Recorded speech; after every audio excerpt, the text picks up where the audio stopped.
Buenas noches, querida iglesia, qué gusto podernos encontrar. Qué bueno que podamos tener aquí 3 siervos para contestar las preguntas que... De hecho, ya tenemos aquí una cantidad de preguntas y está abierto para cualquiera de ustedes que también puedan formular sus preguntas. Quisiéramos empezar con una pregunta que dice: ¿Dios me dará éxito en todo lo que me proponga? Quisiera iniciar con nuestro pastor, con nuestro anciano que preside, que es Juan Diego, para que nos pueda responder él. Ok, la pregunta es bastante amplia, ¿no? Éxito en todo lo que nos propongamos. Primero deberíamos mirar un poco lo que quiere decir éxito y a lo que se refiere el éxito en las Escrituras, ¿sí? Porque todos y cada uno de nosotros puede tener una respuesta subjetiva de lo que es éxito. Para alguien tener $1 millón podría ser éxito, para alguien tener $1 millón no es éxito, ¿sí? Entonces, no vamos a ir hacia una respuesta en general, sino primero vamos a tratar de definir lo que es éxito en las Escrituras. Y éxito en las Escrituras es lo que dice la palabra de Dios. ¿Qué es la vida eterna? Es conocerlo a Dios y conocer a su Hijo Jesucristo. Entonces el éxito viene ligado al conocimiento de la Escritura, al conocimiento de quién es Dios como tal, como persona, quién es su Hijo Jesucristo y la obra del Espíritu Santo actual en cada uno de nosotros. En ese sentido, tomando en cuenta éxito, podríamos decir, claro, el propósito es que Dios nos va a dar éxito basado en este paradigma. En conocerlo a Dios, en conocer a su Hijo Jesucristo, quien es el que nos da salvación, y conocer a la persona del Espíritu Santo, que eso también es importante que lo tengamos claro, que es una persona, no es una energía. Porque a veces podemos ver en las Escrituras que hablamos del Espíritu Santo como una energía, o como un viento, o como un fuego, o como una paloma, o distintas expresiones que las Escrituras nos dan para un entendimiento, pero tenemos que estar claros de que es una persona. Y que esta persona, como tal, es la tercera persona de la Trinidad, y que sí, ella o esta persona está en nosotros, y como dijo el Señor Jesucristo, nos llevará a toda verdad. Entonces, al encontrar esta verdad, creo que estamos encontrando el éxito de la vida, que sería conocer al Salvador y a través de él poder ser salvos, ¿no? Si hablamos ya en un contexto más amplio, bueno, el Señor me dará éxito en todo lo que me proponga, en la universidad, en las finanzas, en la salud, en un negocio que ponga o cosas por el estilo. Ese no es el propósito de la Escritura, ni el propósito del Evangelio, ni el propósito de Dios en la vida de cada uno de nosotros. Tomando la escritura de Filipenses 4:13. A ver, Filipenses 4:13 nos dice, pues todo lo puedo hacer por medio de Cristo, quien me da las fuerzas. Eso es lo que dice mi traducción, es la nueva traducción viviente. No sé, hermanos, si tal vez en base a eso ustedes quieren responder algo. Quizás con un poco de contexto. Más atrás, un versículo antes. Más bien creo que la mente del cristiano debe educarse siempre en pos de la Escritura, ¿no? Porque siempre estamos sistematizados, o las personas naturales están siempre con un pensamiento no en base a la Escritura, sino que cuando hablamos de éxito siempre asociamos el éxito como el mundo lo conoce, ¿no? No el éxito como la Biblia nos muestra, ¿no? El hecho de conocer a nuestro Señor primero como Salvador y conocerle a Él es, o sea, tener realmente una vida totalmente completada de nosotros. Entonces, creo que debemos empezar desde ahí. Nuestra mente debe ser renovada en cuanto a los conceptos que tenemos. Entonces, la mente del cristiano debe ser diferente en cuanto a ocupamos o cuando llega a nuestro oído un término como este. Porque cuando no tenemos ese entrenamiento, cuando no tenemos esta mente, podemos rápidamente decepcionarnos. En cambio, cuando estamos en situaciones de prueba, en situaciones difíciles, cuando estamos atravesando tribulaciones, a ver, pero si el éxito, o sea, conocer a Cristo es éxito, ¿por qué pasan todas estas cosas? Y la verdad es que conocerlo a Él ya es tenerlo todo. Lo otro nunca nos mintió, ¿no? Siempre dijo, fue claro, el mundo tendrá aflicciones, pero confíen en mí porque yo he vencido al mundo, ¿no? Eso, hablando sobre este tema, creo que nuestra mente debe ser redirigida, ¿no? Nuevamente a las Escrituras, a Cristo, a lo que se nos enseña en cuanto a su palabra. Y en base a eso debemos nosotros valorar todo lo que sucede a nuestro alrededor, las situaciones que atravesamos y es más, todo lo que buscamos incluso, ¿eh?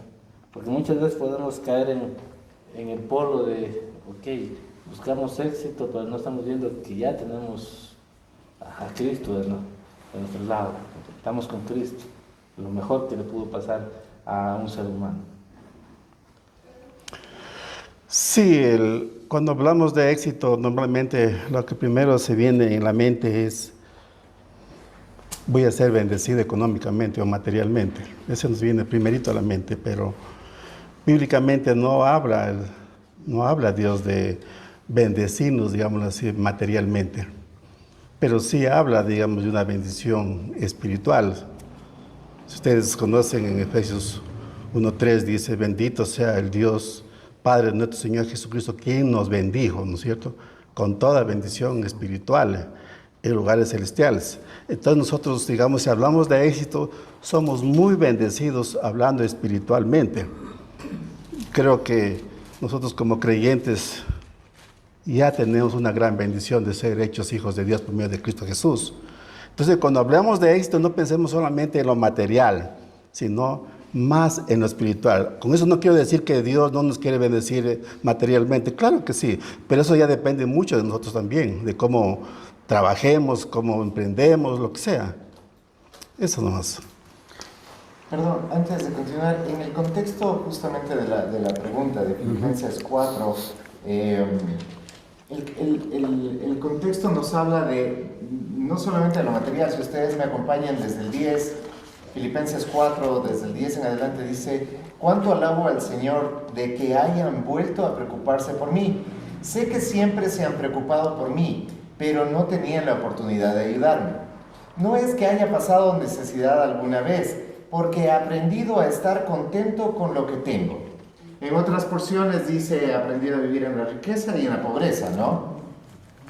Sé vivir con casi nada o con todo lo necesario. He aprendido el secreto de vivir en cualquier situación, sea con el estómago lleno o vacío, con mucho o con poco, pues todo lo puedo hacer por medio de Cristo que me da las fuerzas. Entonces, en el contexto que se está expresando esta porción bíblica, claramente no está hablando de finanzas, no está hablando de economía, no está hablando de éxito o lo que podría el ser humano considerar como esto, porque claramente está hablando de las carencias de bienestar. Pero el éxito está en que él ha aprendido a vivir en todas estas circunstancias teniéndolo a Cristo como su centro. Eso es lo que dice 2 de Corintios 12:9, cuando dice, mi gracia es todo lo que necesitas, mi poder actúa mejor en tu debilidad. Entonces claramente desbarata cualquier argumento de eso. ¿Alguien tal vez tiene algo que preguntar sobre este tema? ¿Puede hacerlo? Si no, damos paso a otra pregunta. ¿Nadie?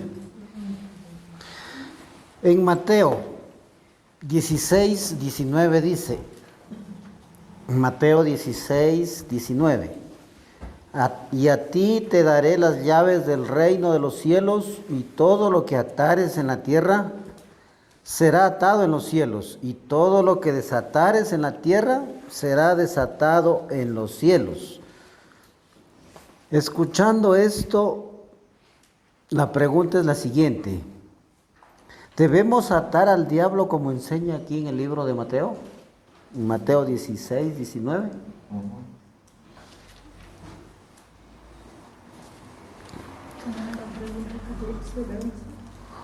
¿Debemos atar al diablo como enseña en el libro de Mateo? Lo que acabé de leer.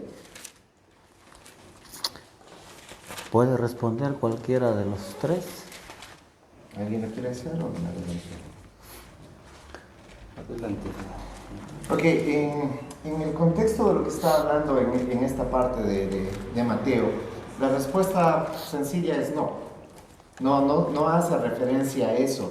Más bien, el texto se refiere a la autoridad de la iglesia para declarar el perdón o la disciplina basada en el Evangelio. Con eso también quiero aclarar, no es que la iglesia perdona pecados, porque no estamos en capacidad de hacerlo. Pero claramente la Escritura, por ejemplo, dice confesando nuestros pecados unos a otros.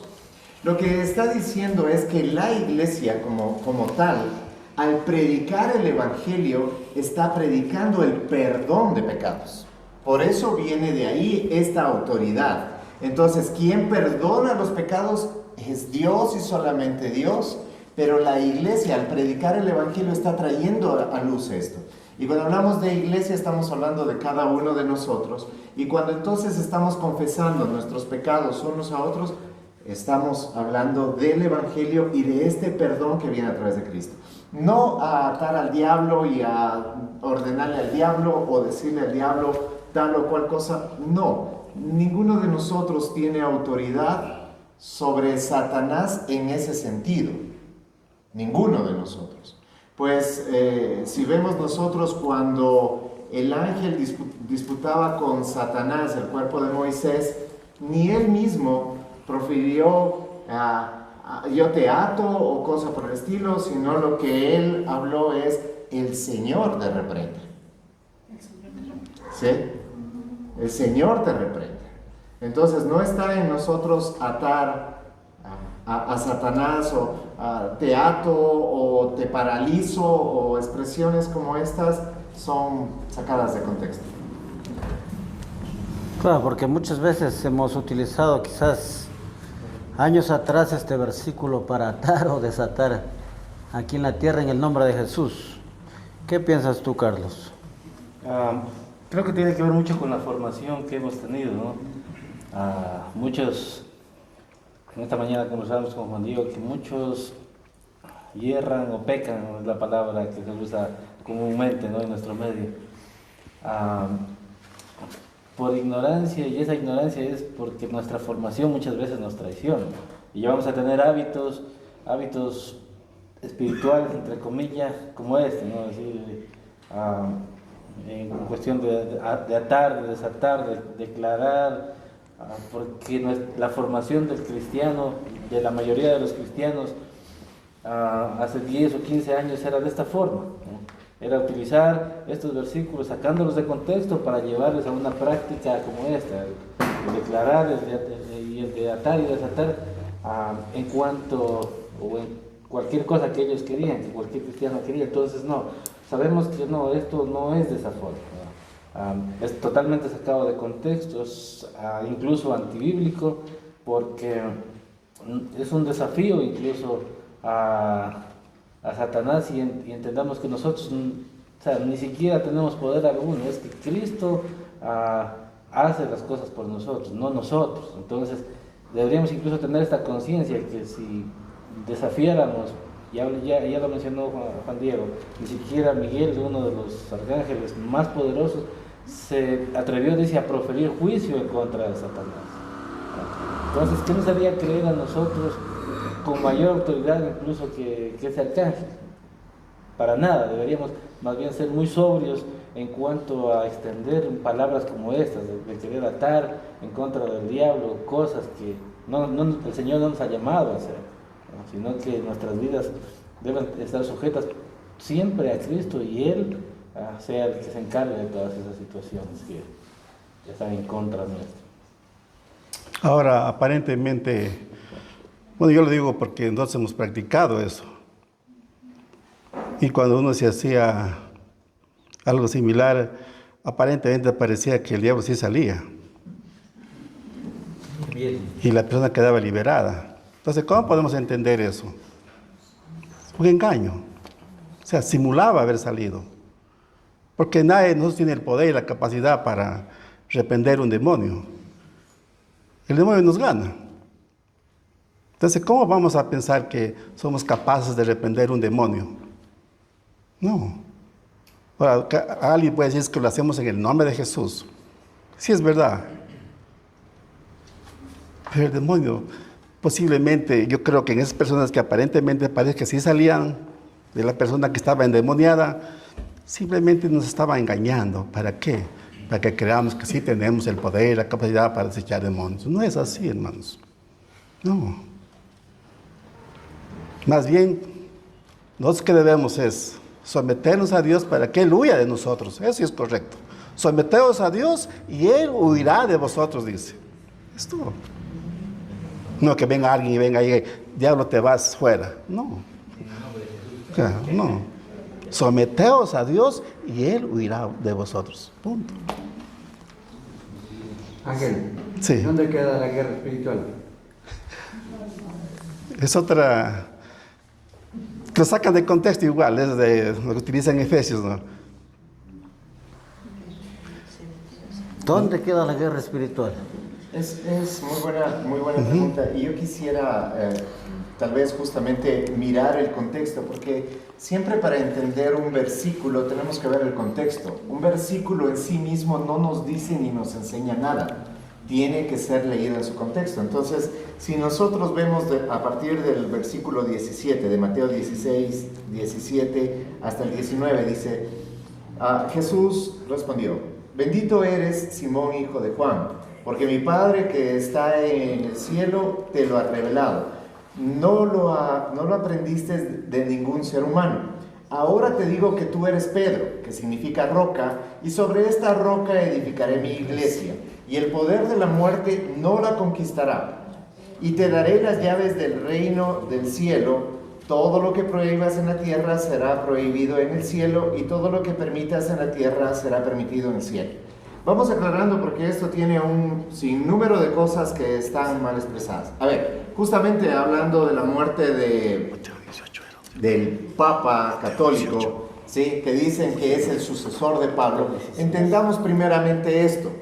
Cuando Jesucristo le está cambiando el nombre a Pedro, no le está diciendo que él será la piedra angular, ¿sí? Eso tenemos que tenerlo claro. Porque cuando dice, sobre esta roca edificaré mi iglesia, nosotros suponemos que fue a Pedro a quien se estaba dirigiendo.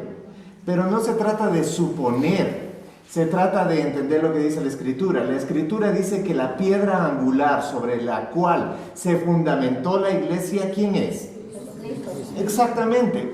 Entonces, no entendamos que se estaba refiriendo a Pedro. Y sobre esta piedra, no, sobre esta piedra está diciendo Jesús, mostrándose a sí mismo. Sobre esta piedra edificaré mi iglesia.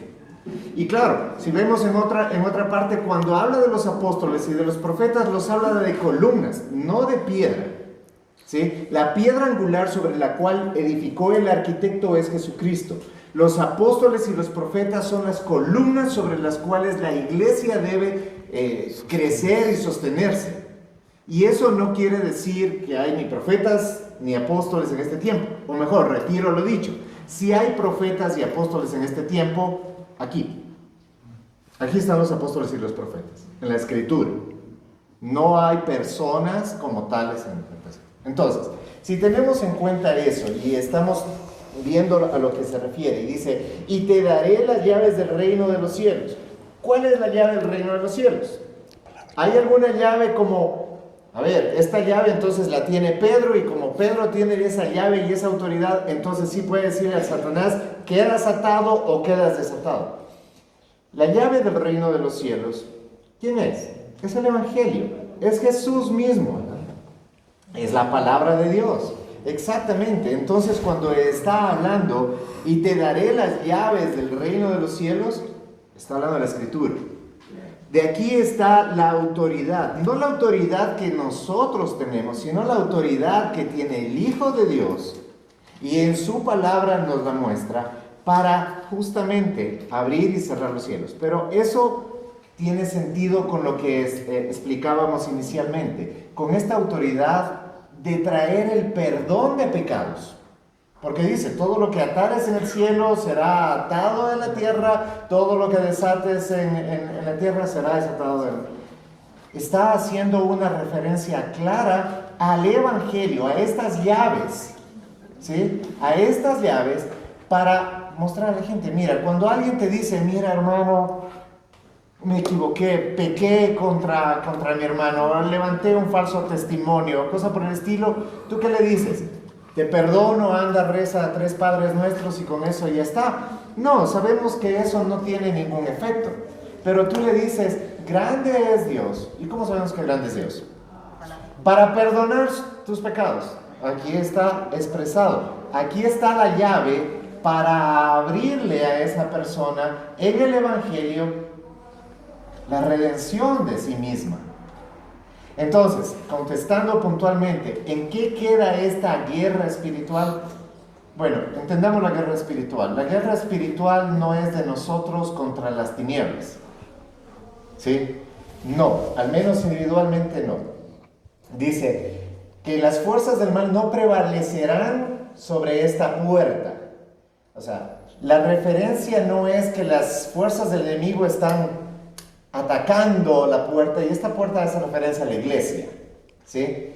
Sino más bien hace referencia a que este enemigo no prevalecerá contra la iglesia, porque la iglesia ya ha triunfado, no en su fuerza, no en su poder, no en que todos estemos unidos, que debemos estar unidos, no en que todos vivamos como cristianos, que debemos vivir como cristianos, sino en lo que siempre hemos predicado, en el poder de Cristo para vencer al enemigo. Entonces, esto está radicando en el poder del Evangelio, en lo que hizo Jesucristo en la cruz, venciendo al enemigo. Nunca vencemos al enemigo en cuotas. Oh, ven, hoy te saco un demonio, mañana te saco otro demonio, no ha salido todo el demonio, se ha quedado con media pata adentro, entonces ven para seguir orando. Eso no está bien. La palabra de Dios es contundente y clara, porque si no, la palabra de Dios estaría mintiendo. Dice, si el Hijo de Dios te ha libertado, esa es la cuestión, eso dice la palabra. Entonces, ¿yo qué voy a creer? ¿La palabra o lo que me han enseñado con respecto a guerra espiritual, demoniología y cosas por el estilo? Que todo eso existe, pero la guerra no es nuestra. La guerra ya la venció y ya la ganó el Señor Jesucristo en la cruz. Nosotros, cuando tenemos una situación espiritual, es como aprendíamos el día domingo, es por nuestra propia concupiscencia. Y entonces, claro, entramos en un conflicto espiritual, pero no lo vamos a vencer reprendiéndolo al diablo. Lo vamos a lograr sujetándome, como lo acaban de explicar los hermanos, sujetándome a la voluntad de Dios. Entonces me sujeto a la voluntad de Dios y el enemigo huirá. ¿Alguien tiene alguna duda sobre Hermanos, esta pregunta? Entonces, con Sí, hay dos ahí. desbaratado totalmente el de que somos nosotros los que atamos y desatamos, como se ha venido practicando anteriormente, ¿no? Entendiéndolo bien, sí somos nosotros cuando llevamos el Evangelio. Claro. Ahí sí somos nosotros, pero cuando le estamos predicando a la persona el Pero como Evangelio. dice Carlitos, ya no tenemos como eso que dicen, yo te ato, Satanás, ya no hay esa autoridad. Es que siempre, autoridad. por eso decía, esta formación que hubo, esta corriente que hubo, porque fue fuerte, ¿no?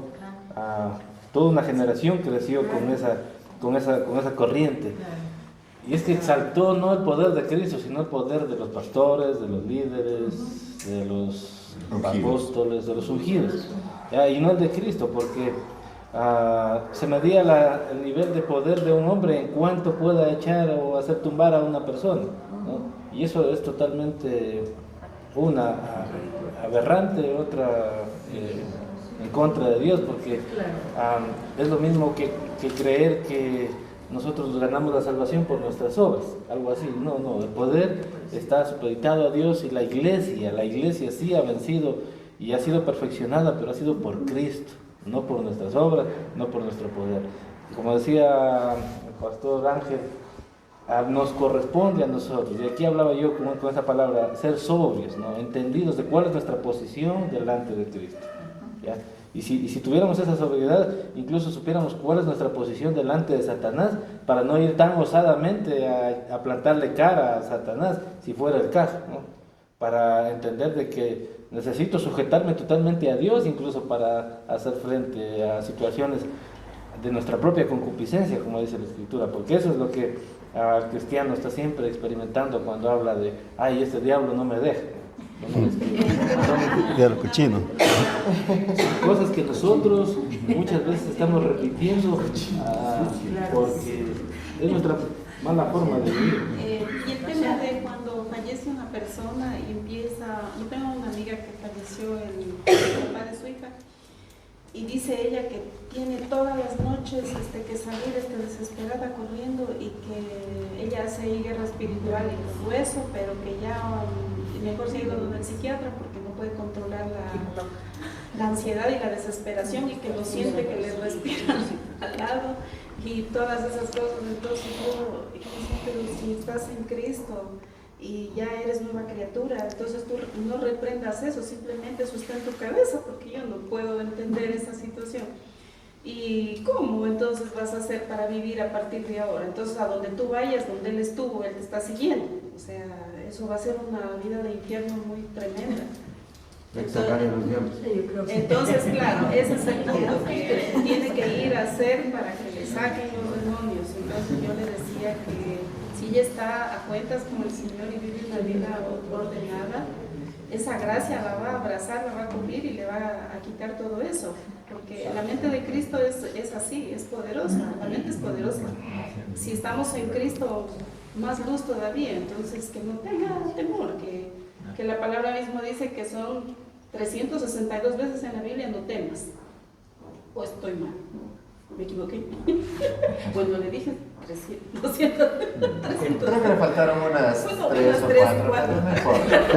Pero de que hay bastantes, hay Pero no bastantes. debe también está claro. Pero bueno, con este asunto para cortar, es que bueno, el tema es que yo le decía a ella que lo que tiene es que realmente volver a educarse, porque sí, volver a empezar en una doctrina verdadera, porque yo en el poco tiempo que estoy aquí, yo realmente he recibido esa liberación que Cristo verdaderamente da, porque yo sí vine llena de demonios, como le decía, me sacaron unos, zumba la cazumba, y me metieron no sé cuántos más. Entonces yo llegué temblando, 2 años me han costado sacarme de demonios, y volver a entender las escrituras. Incluso esto a mí me confronta, pero yo ya lo hacía sin saber.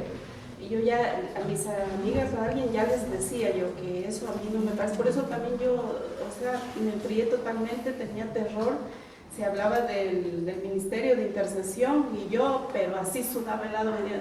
Yo que estaba tan enferma, yo que iba más pensando que iba a recibir sanidad, yo venía más enferma que enferma. Eso. Es impresionante que el erotismo, ¿no? esta corriente, no sé, obviamente es de demonios, pero si ustedes se dan cuenta, en nuestra congregación jamás estamos orando echando fuera demonios, y nunca habíamos visto a alguien temblar, nunca hemos visto a alguien salir corriendo. Eso exactamente es lo que más me impresionó a mí. Por Entonces, eso le decía yo a mi amiga, perdóname que te diga, pero yo creo que hemos estado en el lugar más equivocado de la vida. No pierdas más tiempo. Y siempre que puedo yo les digo, porque mucha gente estamos más perdidas que perdidas en las mismas iglesias. Entonces la Escritura dice que aquel que el Señor ha salvado es verdaderamente libre. Amén. Entendiendo y partiendo de eso, nuevamente, mucho de lo que se ha metido en las iglesias, corrientes, filosofías, formas en las que, chuta, ¿cómo hacemos para que la iglesia sea más motivacional, ¿no? Más llamativa? Y la figura se posicionó mucho nuevamente, la figura de los pastores orando y con las chompas o los sacos lanzando a oladas a gente al suelo. Es una corriente. Pero lo que debemos entender es que aquel que el Señor Jesús ha hecho libre es verdaderamente libre. Amén. Nicole tenía una pregunta. Sí, yo quería saber, quería saber si es verdad que... Ponte de pie para escucharte, por favor. Quería saber si es verdad que estas manifestaciones que estábamos hablando de hermanos y que se caen y todo esto, pueden llegar a ser reales como obra del enemigo, como para que la gente siga creyendo que es verdad y que siga yendo en contra de la voluntad de Dios. Sí. Buenísimo. No lo entendí muy bien. A ver, voy contestándola también para que... a ver, tenemos que estar claros en una situación, porque a veces podemos, con todo esto, en cambio, comenzar a negar la obra de Satanás, ¿sí? Y Satanás sin duda existe y sus demonios existen. Así como existe Dios, existe Satanás, el diablo, ¿sí? El enemigo. Y sin duda hay cosas que no podemos explicarlas. No podríamos decir o no podríamos afirmar categóricamente, mira lo que está tal vez viviendo su amiga, ¿ya? Pero definitivamente, aclarémoslo, son demonios, no es alguien que ha muerto, no es un familiar que murió, no es, no sé, el abuelito, el tío, viene el esposo a darle la pierna para que no se case con otro. No, definitivamente son demonios, ¿ya? A ver, con eso, ¿qué quiero decir? Sí, claro que se pueden dar estas manifestaciones que son inexplicables. Pero tenemos que tener en cuenta cómo reaccionamos y cómo respondemos hacia esto. A ver, el papel de Satanás es, él vino a robar, matar y destruir. El papel de sus demonios es el mismo, robar, matar y destruir. Si puede robarte la paz, destruir lo que tú crees, la majestad, el poder de Dios, puede destruirlo metiéndote miedo, está cumpliendo su objetivo. Entonces, ¿cuál debería ser la reacción de un hijo de Dios? Bueno, creer que sí, existe Dios y existe Satanás. Y creer que Dios es soberano. Y que si yo me sujeto a Él, el demonio huirá. Entonces, yo me sujeto a Él, ¿cómo? Nuevamente, con las puertas del reino, con las llaves del reino, yo me sujeto y en oración me sujeto a Dios. Entonces cualquier cosa que esté afectando se va a apartar porque no encontrará ocasión en mí.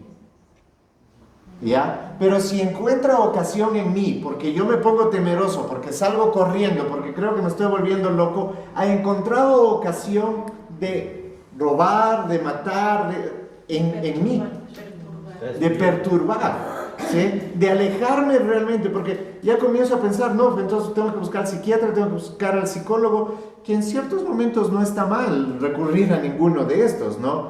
Pero si estoy recurriendo porque definitivamente el demonio que está en mi casa me ha quitado la mirada de Dios grande, fuerte y poderoso, ya logró su objetivo. Ya logró su objetivo. ¿Sí? Ya estoy comenzando a buscar otros dioses que me ayuden. Al Dios psiquiatra, al Dios, no sé, el psicólogo o al brujo o a lo que sea, ¿no? Porque a veces decimos, es que no sé cómo hacerlo. El consejo sería, sujétate a la palabra de Dios, busca a Dios en oración y el enemigo huirá. ¿Sí? Porque de que hay cosas que no entendemos, hay cosas que no entendemos. Ahora hay personas que le dan crédito a Satanás. O sea, dice, es verdad, el diablo me está atacando. Mucho crédito. No es eso. No. El diablo no te está atacando. ¿Por qué? Porque Cristo ya lo derrotó en la cruz. Pero uno cree que es así. No le demos el mérito al diablo. Al menos que no sea un hijo de Dios. Ya, pero nosotros, ¿cómo vamos a pensar semejante cosa? No tenemos el Espíritu Santo dentro. Entonces, ¿cómo nos puede atacar? Lo que sí, nosotros sí podemos imponer manos, pero para sanidad, eso dice la Biblia. Imaginen poner manos para desechar un demonio, no se puede hacer eso. Máximo, ¿tiene otra pregunta? Está bien. No, o sea, todo lo que venimos hablando sobre los que se revuelcan en el suelo y todo, se toma en el versículo de Marcos 16, 17, que dice: y estas señales seguirán a los que creen, y mi nombre echarán fuera demonios y hablarán de los reinos, tomarán en las manos serpientes, y si bebieren cosas mortíferas no les harán daño, sobre los enfermos andarán sus manos. Son versículos. Entonces, de esas citas se toman. Son versículos. Son versículos. Marcos, perdón. 16. Espurio. Sí, son.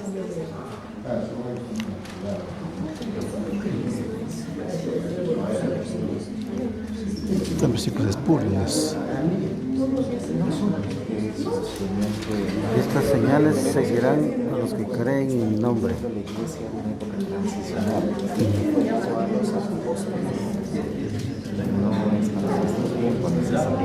Claro, pero Marcos se refiere a los que no han creído, como dice Ángel, a las personas que no están en Cristo. A ver, es muy bueno y justamente claro, si tú lo lees de esa manera y no se entienden los contextos, no se entiende la historia, no se analiza las épocas que se vivían, entonces definitivamente, claro que uno lo puede leer así y uno dice, es que eso el Señor también me lo ha dado para mí y yo tengo que echar fuera demonios y yo tengo que... A ver. La iglesia en ese momento se estaba formando, hay una época transicional. Recordemos que los apóstoles están vivos y no ha habido una época de mayor milagro en toda la historia de la humanidad, al menos de lo que nos cuentan las Escrituras, como el tiempo de los apóstoles. Ni siquiera Jesucristo hizo tantos milagros como el tiempo de los apóstoles. Lo que está pasando es que Dios está utilizando a estos hombres, apóstoles, ¿sí?, para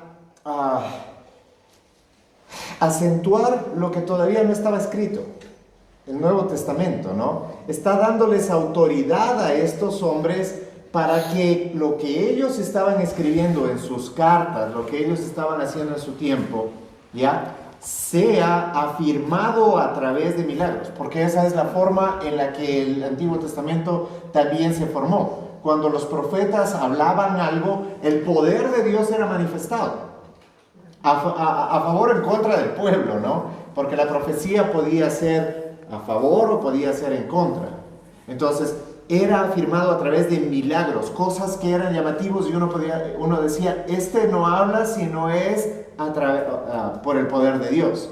Entonces, en el tiempo que está dando este comisionamiento, que no quiero decir tampoco, al menos en lo personal, no soy cesacionista, no creo que ya todo haya terminado, no lo creo. Creo que Dios es tan poderoso que Él puede actuar según Él quiere actuar, pero no lo hace como hoy podemos ver que se promociona milagros y noche de milagros, y entonces Dios se sujeta a la programación de esa congregación, de esos pastores, para hacer sus cosas, ¿no? Y exaltar ¿a quién? ¿A Dios? No, la persona que está ahí sacándose el saco y golpeando y pegando, y que todas esas cosas se dan y uno ve como la gente cae. No siempre es empujada la gente. Hay gente que sí cae y que cae en verdad, o hay gente que tiembla en verdad y cosas por el estilo, y tampoco podemos desacreditar todo eso y decir, no, todo eso está mal. Bueno, Dios se mueve como Él quiera, pero seamos honestos, se mueve como Él quiere y cuando Él quiere, no cuando el pastor programa. Y no necesariamente se mueve siempre con el pastor, porque nos está diciendo que vayamos nosotros a orar. O sea, es un mandato a la iglesia, a todos. Saquen fuera demonios. ¿Cómo se saca fuera un demonio? ¿En la actualidad se sacan demonios? Claro que se sacan demonios. ¿O acaso cuando les he predicado a alguien, esa persona no ha dejado de beber, no ha dejado el alcohol, no ha dejado la pornografía? ¿Acaso eso no es la sujeción? ¿O no han sido demonio. sujetados por demonios? Claro, han estado bajo. Entonces, no creo que podamos ser categóricos en decir, no, eso no. Pero al menos el mandato, con esa claridad, ¿sí? En mi nombre echarán demonios, sí, en el nombre del Señor estoy predicando y salió un demonio, pero no tiene que necesariamente salir con alaridos, con caer al suelo, simplemente sale y la persona dice, ¿por qué estaba haciendo esto? No lo volveré a hacer jamás. A mí me ha pasado, o sea, a mí me ha pasado, y aún siendo cristiano, uno dice, "Uy, no había entendido esa palabra, no me había sujetado en esa área de mi vida, yo no me había sujetado a Cristo, pero ahora que me fue predicada la palabra, esa palabra viva y eficaz ha tomado vida en mí, y ya no hay ocasión para eso. Entonces, no lo voy a volver a hacer ni más, y no lo hago ni más habiendo estado por años encadenado y habiendo intentado, y me oraron y me pusieron manos y me caí, me revolqué, me reí y todas esas cosas, pero me levantaba y seguía en lo mismo. Entonces, ¿eso era poder de Dios? No, creo que es el poder de las emociones. Hay estudios psicológicos inclusive que muestran que uno se sugestiona cuando está en un ambiente así, y el otro comienza, es tan fuerte el poder de la sugestión que uno puede decir, no, es que caí por el poder, o caí por esta situación, o sentí esto, o comencé a temblar. Nuevamente, cada uno de nosotros puede sentir manifestación del poder de Dios en una forma diferente. Lo que no podemos hacer es enseñarlo como doctrina. Si a mí me pasó y yo tuve una experiencia personal, por ejemplo, cuando el Señor Jesús vino a mi vida, dejé las drogas, yo no puedo enseñarle a todos los demás que así va a pasar en la vida de esa persona, porque esa es mi experiencia personal. Dios se movió en su soberanía como Él quiso en mi vida, pero si Él no quiere moverse en la vida de otro de esa misma manera, no lo hará. Y yo comparto con lo que dice Ángel. A veces le damos todo el crédito a Satanás y definitivamente no es así. Las cosas buenas vienen de Dios, las cosas malas vienen de Satanás. Job no enseña eso. Job dice, ¿acaso tomaremos lo bueno y desecharemos lo malo que Dios nos da? No. Nosotros podemos considerar muchas cosas viéndolo desde nuestra perspectiva humana como cosas malas. Por ejemplo, se cerraron grupos de conexión, es que Satanás está cerrando los grupos de conexión. ¿Y qué tal si es Dios quien está cerrando los grupos de conexión porque tal vez el grupo de conexión no está andando bien, o está cerrándolo porque quiere fortalecer la vida de las personas que estaban ahí, llevándolos a una madurez mayor, porque tal vez el grupo de conexión se volvió en una muleta para su vida? Y te está diciendo, te voy a quitar la muleta para que aprendas a caminar, no en hábitos nada más, sino aprendas a confiar en mi poder. Entonces uno comienza a mirar y se da cuenta de que, ojo, no todas las cosas que nosotros podemos percibir que pasan en la iglesia o en nuestras propias vidas son ataques del enemigo. Es que Satanás, no, eso es darle mucho crédito, lo que dijo el pastor Ángel, es darle mucho crédito. ¿Quién está en control de nuestra vida? ¿Quién es soberano sobre nuestra vida? Es Dios.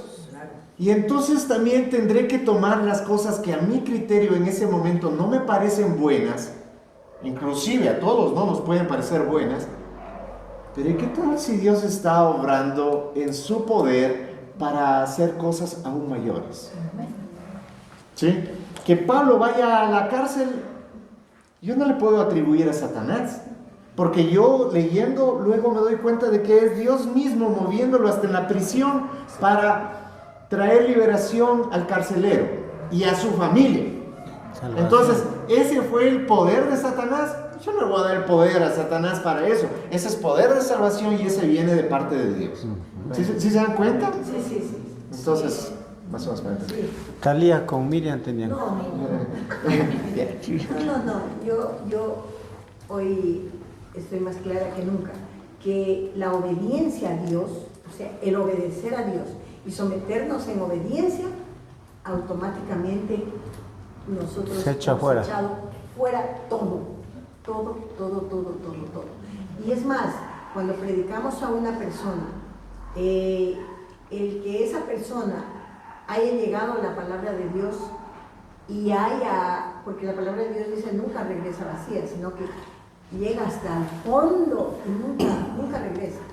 Entonces, el solo predicar, el evangelizar, porque yo veo cómo a mí me ha dado resultados cuando de pronto, ni siquiera, ayer nomás fue algo sorprendente, estaba en Todo Hogar y una X persona estaba muy afligida, muy llorosa ahí de las que cobraban, porque una señora le había dejado gritando.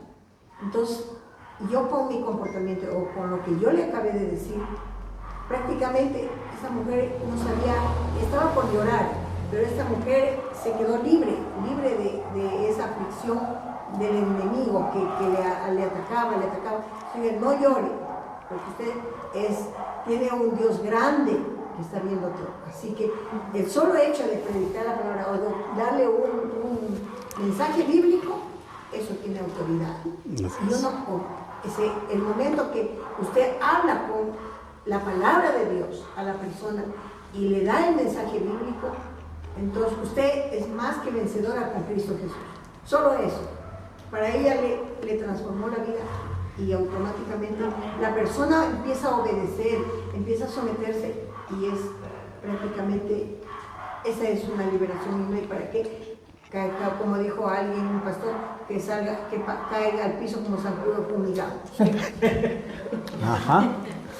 ¿Alguien más tal vez? Natalia. Bueno, yo quiero comentar una experiencia un poco rara que viví hace unos meses. Creo que fue cuando recién estábamos llegando aquí a la iglesia. Yo lógicamente vengo de una iglesia antes donde hice muchísimas liberaciones, según yo. La mayoría ha hecho eso. Si hubiéramos cobrado por cada liberación.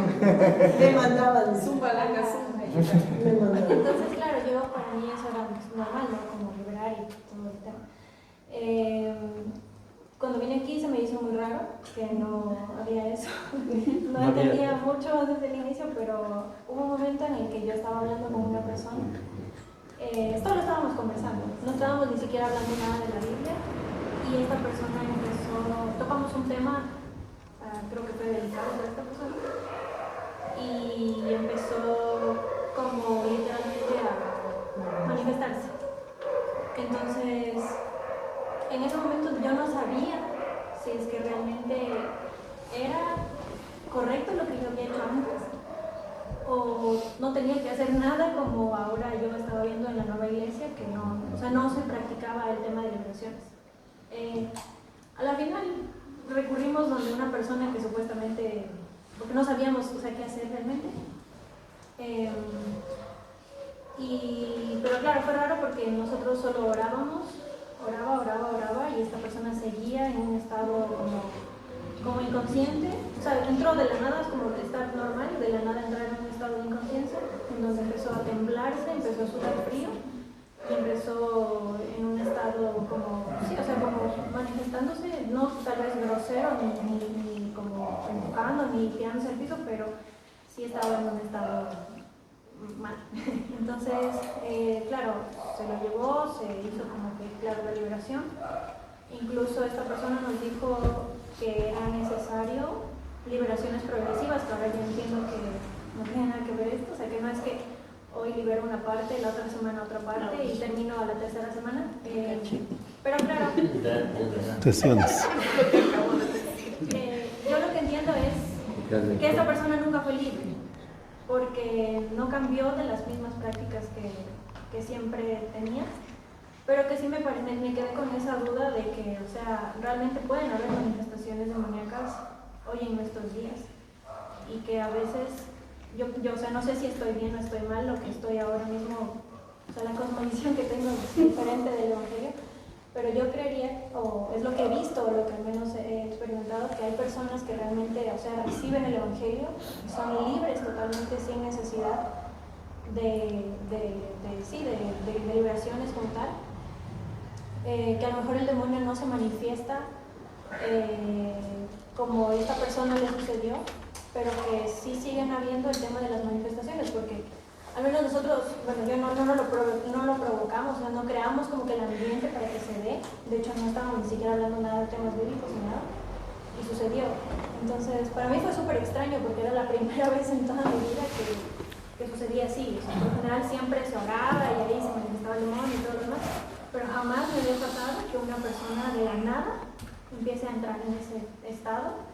Y claro, la verdad no sabíamos qué hacer, estaba súper mega confundida, recurrimos a una persona y después ya, claro, con el tiempo me di cuenta que no fue libre porque siguió en lo mismo y nunca tampoco hubo un cambio, ni una conversión, nunca hubo una entrega a Dios tampoco. Entonces, no sé si estoy bien, estoy mal, o cuál es la opinión, digamos, de la Biblia o lo que ustedes han estudiado en estos casos.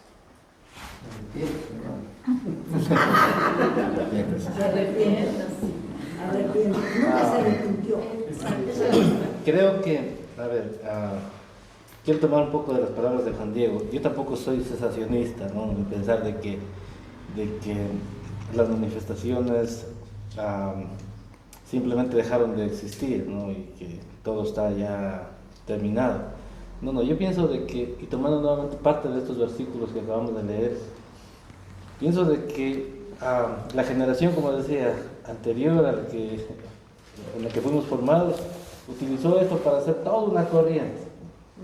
Y dijo Talía, y creó un ambiente en el que sí se vio muchísimo de esto. Ahora, en muchas ocasiones nos podemos encontrar en ese tipo de situaciones. ¿Cómo es o qué es lo que vamos a hacer? Sería la pregunta. ¿Cómo vamos a actuar en esos momentos? ¿Cómo es que vamos a proceder en esos momentos? Juan Diego ya dio una respuesta, es a alguien que no lo ves tirándose al suelo ni nada, simplemente le predicas el Evangelio y la palabra que es verdad, que es suficiente, es soberana porque la ha dado Dios. Instruye, lo corrige.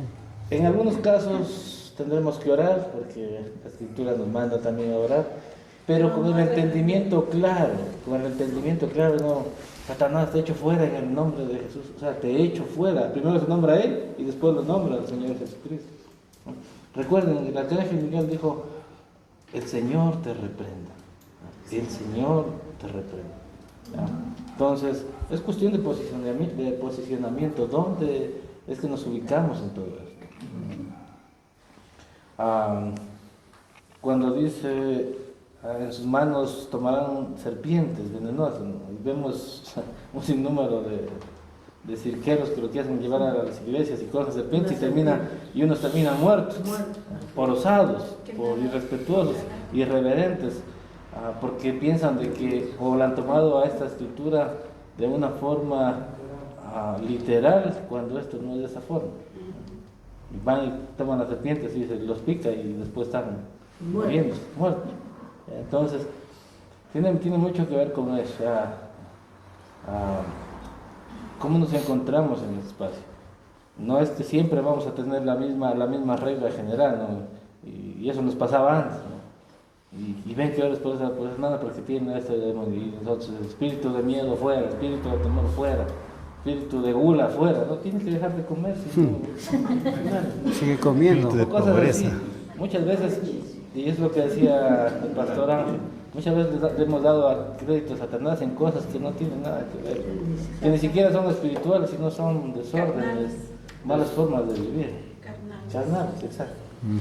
Que hay que ponerles freno, dominio propio. Yo diría que también existe la posibilidad en este caso de que la persona conscientemente induzca todas estas reacciones. No necesariamente tiene que ser un poder extraño. El ser humano maneja las emociones. Es manipulador por excelencia. Ajá. Hay también que tomar en cuenta, esta persona no era cristiana, ¿no? No. Ok.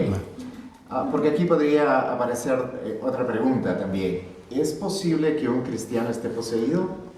La respuesta es no. Definitivamente no. De que puede haber opresión en ciertas cosas. ¿Por qué?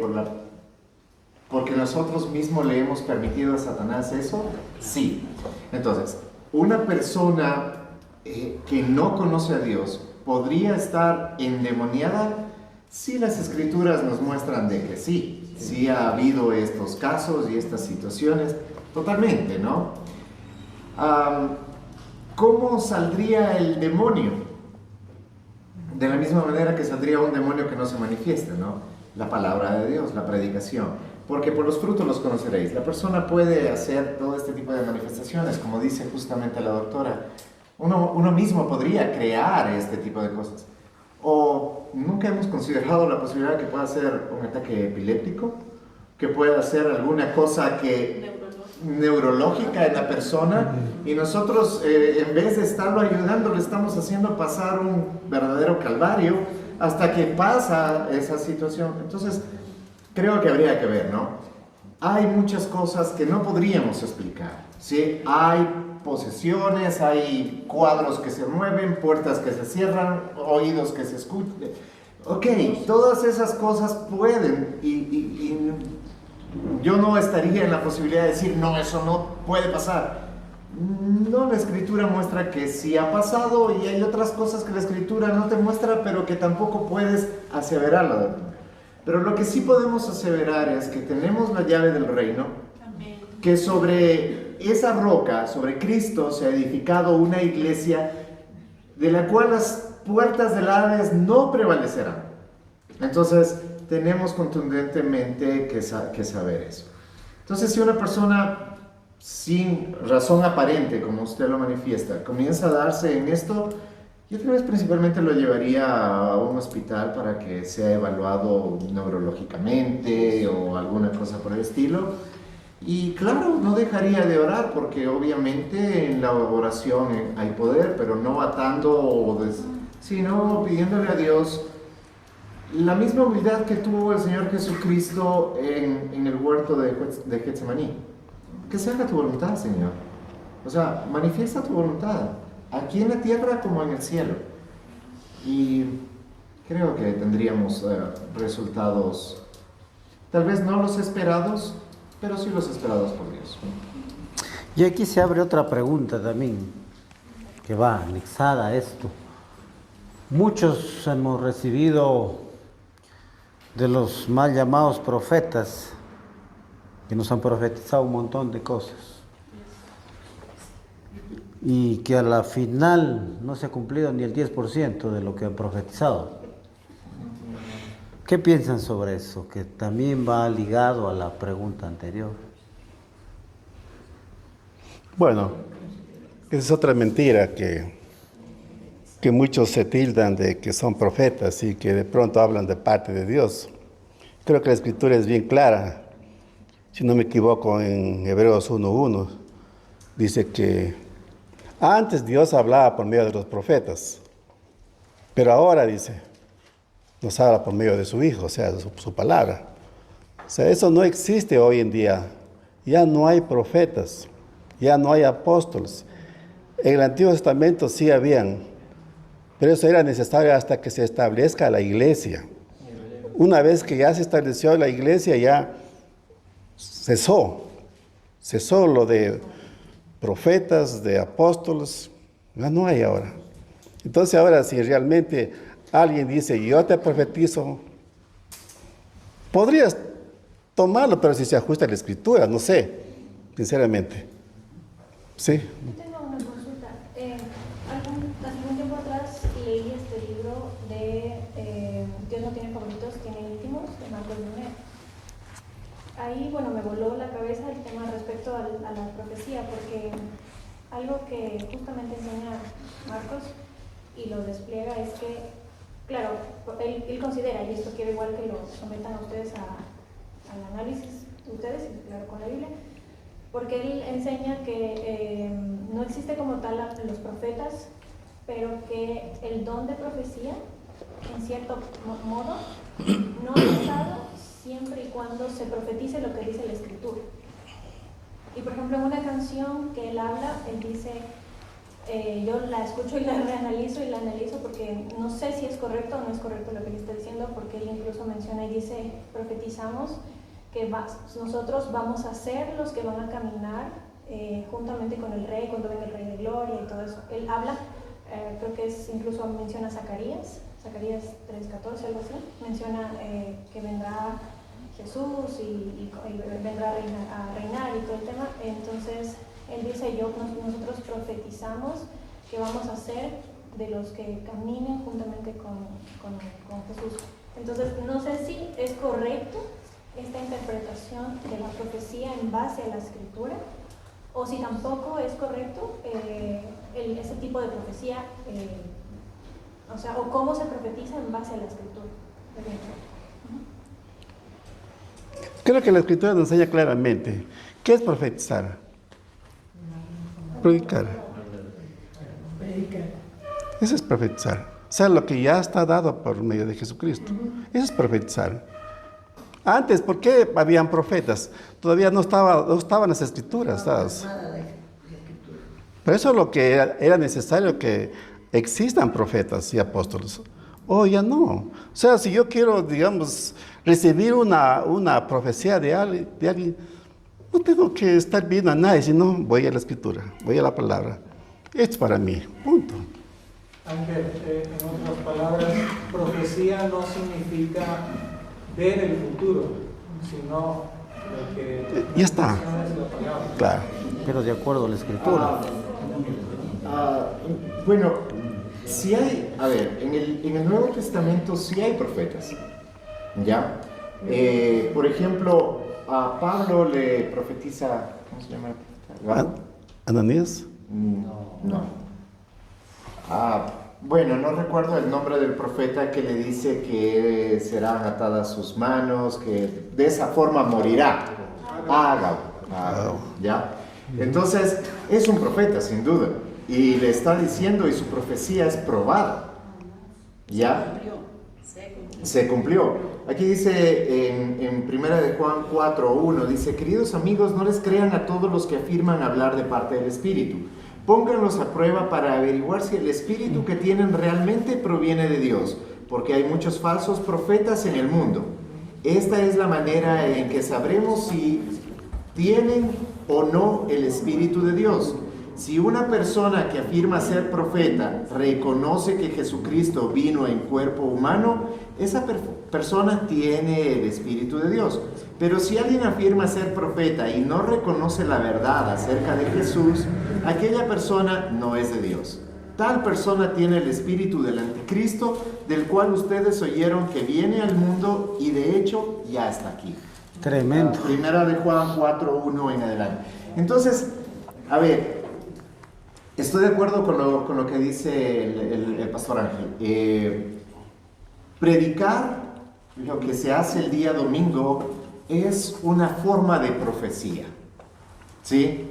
Pero se está leyendo la escritura, ¿no? Entonces, ¿puede una persona venir y decirte algo como lo que le dijo el profeta al apóstol? Pienso que sí es posible, no digo que no, pero debería ser probado, ¿sí? ¿Ya? Por ejemplo, yo preguntaría a este que le profetizó a la ex candidata presidencial dentro de una iglesia, que se hizo viral en YouTube y que le dijo que ella iba a ser la próxima, o sea, yo a él lo tacharía de un falso profeta, y si estaría asistiendo a esa iglesia, ya correría yo de ahí. O sea, así de sencillo y fácil. ¿Por qué? Porque dice que si no es lo que ha dicho, entonces pues es el espíritu del anticristo. O sea, y está en una iglesia con, me imagino, el letrero que dice iglesia cristiana y toda la cosa por el estilo. Y todos los que decían amén y la arengaban, yo me imagino. Ahora, pudo haber salido a favor. Ahora, ¿eso quiere decir que entonces si era un profeta correcto? No, porque al final está jugando a la lotería, a ver si me la saco o no me la saco. Yo pienso que aquí hay una persona que el Señor le está diciendo que en su carrera universitaria va a tener éxito y cosas por el estilo. Bueno, tal vez aquí no lo sé, pero si es una congregación de 1000 personas, tal vez sí le doy a uno. ¿Quién es esa persona? Ahí está. Entonces tampoco esa es la forma de probar. Ahora, si alguien se acerca y te da una palabra, que es una palabra que te trae paz, es una palabra que no necesariamente está prediciendo el futuro, aunque podría. En el Nuevo Testamento vemos que sí ha habido profetas, aunque recordemos también la época transicional, ¿sí? Entonces, la época transicional está ligada en el primer siglo. Entonces, no todo lo que pasó en el primer siglo debe seguir pasando en el segundo siglo, en el tercer siglo, porque ya la palabra se perfeccionó, el canon bíblico se cerró y ya tenemos la palabra que es suficiente.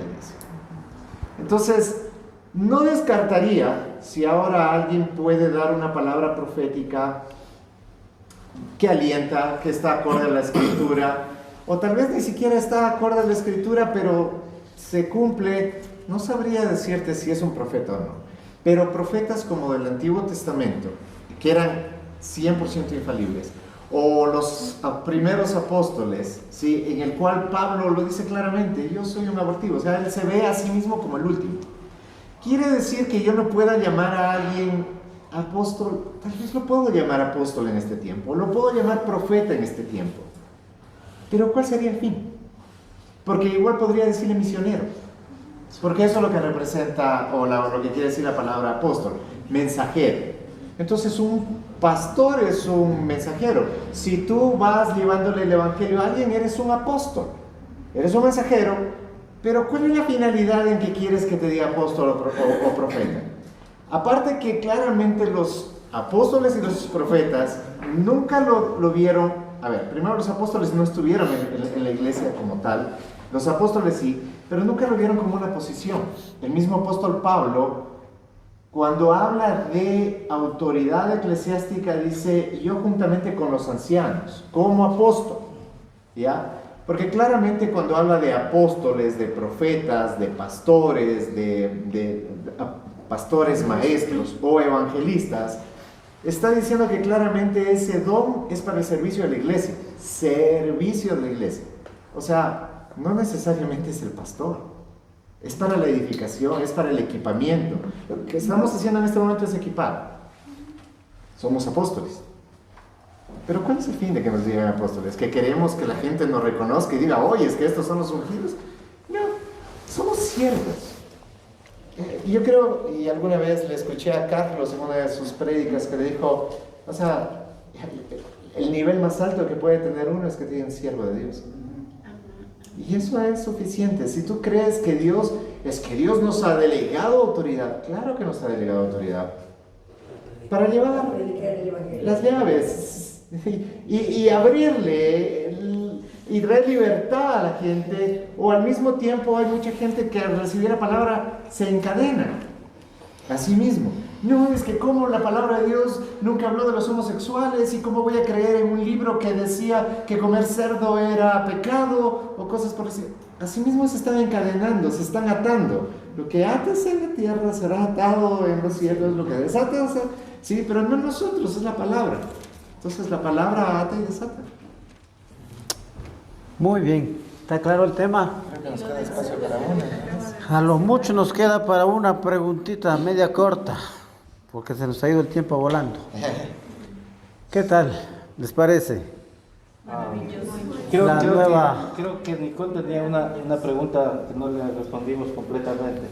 Y era que, a ver, si en toda esta corriente falsa, en su mayoría, también hay los casos que puedan ser verdaderos. Y la respuesta es que sí. No estamos restringiendo o limitando el poder del Espíritu Santo, por lo tanto, sí pueden haber manifestaciones reales en las que podamos orar por alguien y esa persona pueda ser tocada por el Espíritu Santo y pueda caer al suelo. Sí, puede ocurrir, puede darse. Siendo el poder de Dios, se puede dar.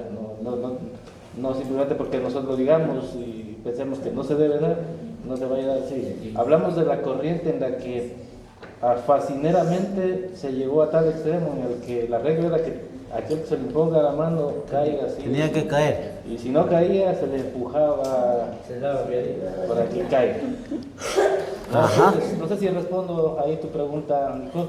Sí, el Espíritu Santo sigue trabajando, sigue obrando.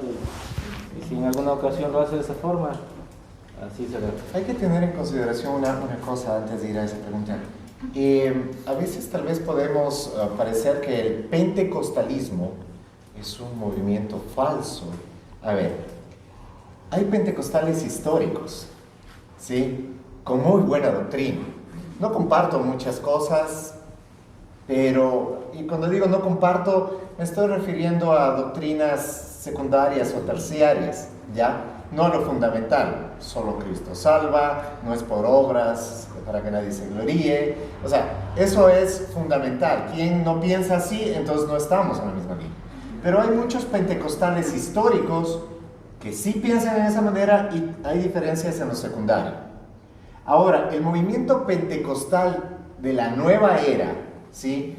Aquel que aparece a partir de los años 60, 70, muy llevado de los cabellos de estos avivamientos, como el avivamiento de la calle Azusa y cosas así. Que no estoy diciendo que no hayan sido reales o cosas por el estilo, no lo estoy diciendo.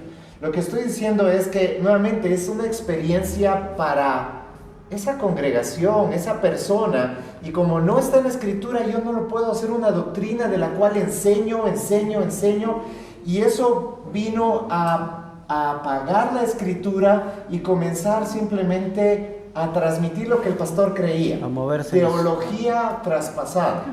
Entonces el pastor cree eso, enseña eso a su iglesia, y su iglesia la defiende a capa y espada sin saber si eso es bíblico o no. Entonces ese neopentecostalismo es muy peligroso, definitivamente es muy peligroso.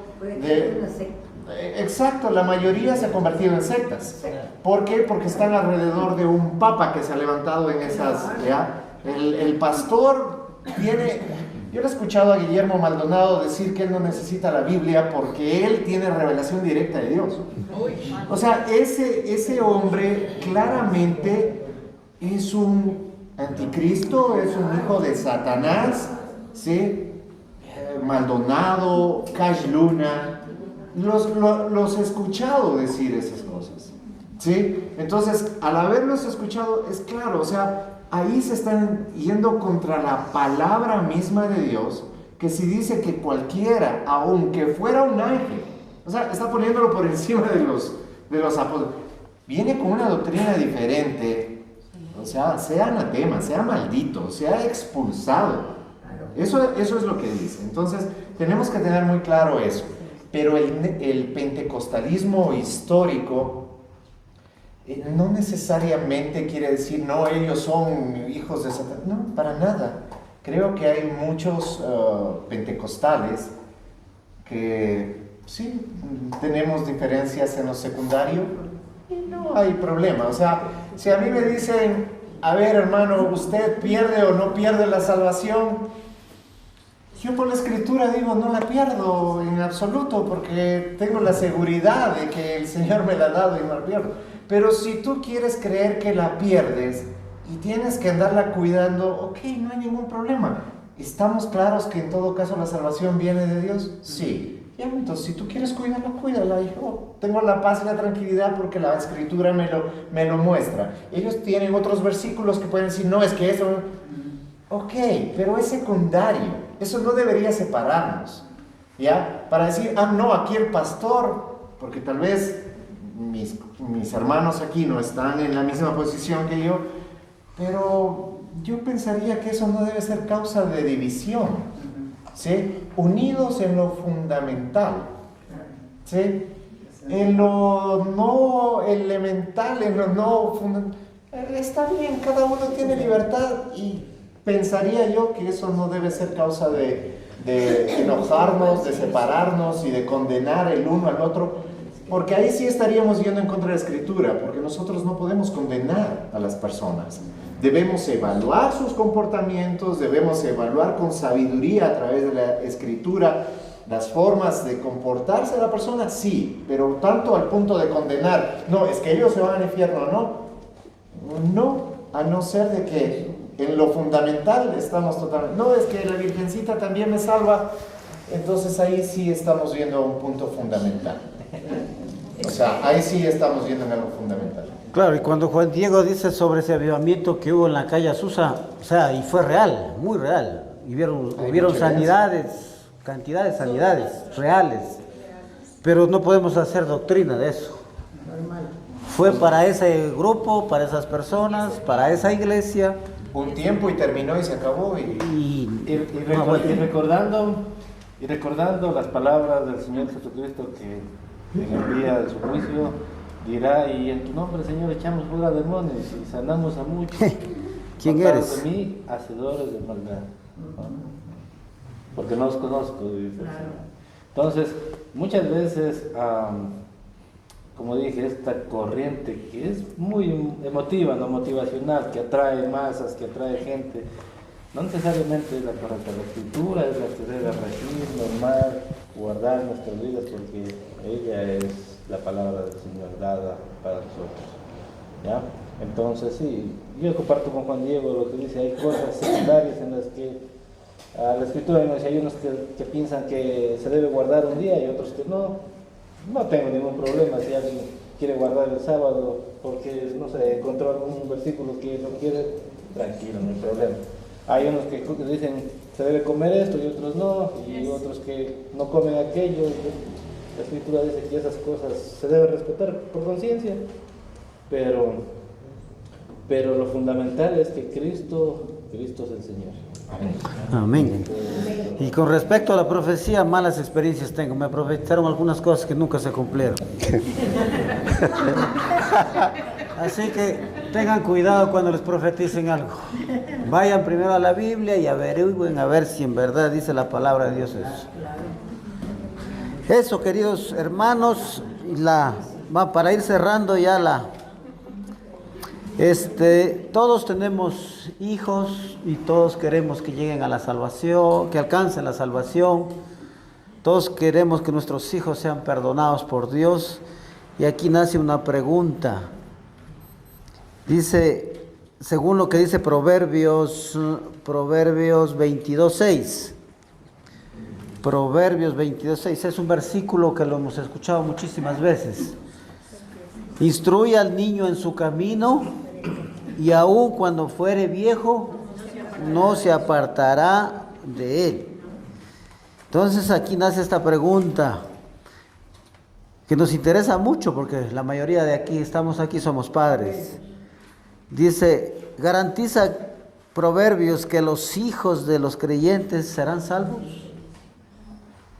¿Qué piensan? No. Veamos qué piensa acá Sugel Michelén, Miguel Núñez y Charles Spurgeon. ¿De cuál? La pregunta, según lo que leímos, ¿garantiza que los hijos de creyentes serán salvos? No. A ver, ¿qué dice Spurgeon? No es que porque papá, la mamá son creyentes, ya los hijos van a ser salvos, no. Tenemos que tener en cuenta que la salvación no es por obras, sino es por la fe y por la gracia, ¿no? Entonces, muchas veces nos engañamos, ¿no? Y se engañan muchas personas diciendo, ya como mi papá, mi mamá, mi hermano, mi hermana, ya son cristianos, ya los demás van a ser cristianos. De ninguna manera, hermano. La salvación es personal, ¿no? Porque está en Efesios, Angelito, que donde dice, porque por gracia sois salvo por medio de la fe, y esto no de vosotros, pues es don de Dios. Claro. O sea, no es porque a lo mejor yo lo instruí al niño, ya desde pequeño ya me salvo, ¿no? Tengo que ver los frutos también. Sí. No sé la cita en dónde está, pero hay una que dice, cree en el Señor Jesucristo, tú de tu casa serás salvo. Serás salvo tú. Claro, es la pregunta del millón, ¿no? Nuevamente, a ver, si bien es cierto, la palabra de Dios está para todos podemos leerla, no creemos de que solamente hay personas específicas que deben verla. Lo que sí debemos de tener es cierta idea de lo que estamos leyendo, ¿no? Porque, a ver, si yo leo Hechos de los Apóstoles, tengo que entender qué tipo de libro y qué tipo de literatura está representando. Es un libro histórico, está diciendo Hechos de los Apóstoles. Esto sucedió. O sea, está hablando de una realidad histórica que sucedió. Es una narración de lo que está ocurriendo. Lo que está pasando es, sí, cree en el Señor Jesucristo y tú y tu casa serán salvos. Pero hay una premisa, cree en el Señor Jesús. O sea, nadie que no crea en el Señor Jesús será salvo. Pero yo sí creo y los de mi casa, entonces no está diciendo eso. Lo que le está diciendo es al carcelero, netamente. O sea, es un hecho histórico que está narrándose, no es una promesa doctrinal que está pasando. Al igual que el libro de Proverbios. El libro de Proverbios no es un libro de promesas, es un libro de sabiduría. Todo aquel que necesita sabiduría tiene que saber que lo que Proverbios le está dando es eso, es sabiduría, no una promesa. Entonces lo que está hablando aquí no es un principio general, no es una promesa absoluta. Instruye al niño en su camino y aun cuando fuere viejo no se apartará. ¿Cuántos de nosotros no conocemos hijos de cristianos legítimos que tuvieron altares familiares, que tuvieron tiempo con sus hijos, que fueron buenos cristianos, los llevaron a la iglesia y todas esas cosas que luego se perdieron? O al menos eso parecía. Entonces no es una promesa absoluta. Lo que es más bien es una advertencia a los padres. Instrúyelo. No te vayas a descuidar. Instruye al niño en su camino para lo que formes. Aparte que lo que está diciendo es, instruye al niño en su camino. Porque el niño necesita instrucción. ¿Ya? El niño necesita instrucción para, a ninguno de nosotros se nos enseñó a hacer el mal. Habrán salvos excepciones, pero a nadie el papá le dijo, verás hijito, tienes que mentir, ¿sí? Tienes que mentir, tienes que robar, cuando veas algo bonito te lo robas. Habrá excepciones que tal vez sí enseñaron así a sus hijos, pero no, en general la maldad ya viene ligada en el corazón, esa es sabiduría. Yo debo tener sabiduría que la maldad ya viene ligada en el corazón de mi hijo. No es que, mi hijo es un angelito, mi hijo no. Cualquiera es malísimo, pero mi hijo es una hermosura. No. El libro de sabiduría me dice que la maldad viene ligada en el corazón de mi hijo. Por tanto, ¿yo qué tengo que hacer? Instruirlo. Para que después no me vaya a arrepentir. Cuando éste crezca, vaya a continuar en su camino de desorden y pervertirse. Tengo que instruirlo a mi hijo para que en su camino no se vaya a perder. Pero eso no es una promesa absoluta de salvación. Así como también el otro versículo, cree en el Señor Jesús y tú y tu casa serán salvos. Eso fue algo literal, dado, histórico, que se cumplió al pie de la letra porque era una narración histórica. No es una promesa para nuestro tiempo. Hay libros de promesas, hay libros que no son de promesas. Entonces yo tengo que saber qué tipo de libro estoy leyendo. ¿Sí? Los evangelios son narraciones, igual que hechos. Entonces, yo no puedo sacar doctrina de ahí. ¿De dónde saco doctrina? De los libros, por ejemplo, de las cartas de los apóstoles. ¿Por qué? Porque la iglesia debe fundamentarse en la enseñanza de los apóstoles. Las cartas de Pablo, las de Pedro, las de Juan, son doctrina que yo debo seguir, pero también tengo que contextualizar. Por ejemplo, una pregunta que podría quedar para futuro es, ¿la mujer tiene que aprender callada en la iglesia? Porque si es así, ¿por qué están preguntando, hermanas? Aprendan en silencio. Pero eso es lo que realmente quiere decir, porque eso dice literalmente. Entonces, yo tengo que saber, claro, contextualizar, tomo la enseñanza, ¿sí? La llevo al momento histórico, la llevo a Cristo y sale una enseñanza para la iglesia. Si yo paso de lo que leo a una enseñanza, me estoy saltando el contexto histórico y me estoy saltando a Cristo y puedo caer en interpretaciones erróneas. No es un principio general. No es un principio general, sería así. Pero de que tenemos que instruir a nuestros hijos, creo que es indispensable. La salvación depende de la pura gracia.